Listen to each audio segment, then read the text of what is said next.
nasa sperm sac ng male ang kanilang male reproductive organ. Ayan. Kaya dyan sila nagkakarga ng sperm. Yan. Alright. Napakaganda ng timing natin, guys.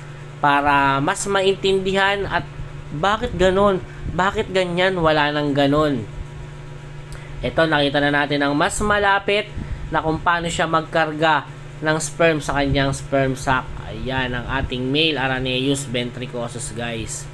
Yan, what a good timing. Ayan. Yan, kitang-kita nyo yung kapal ng kinakapitan niya.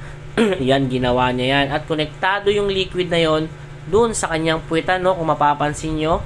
Yan, na dun galing ang liquid na yan na ginagawa niya. Kaya nga minsan, inaantay muna natin na mag-sperm web ang ating mga male bago tayo magkarga para sure ball na kargado sila ng sperm sa kanilang sperm sac bago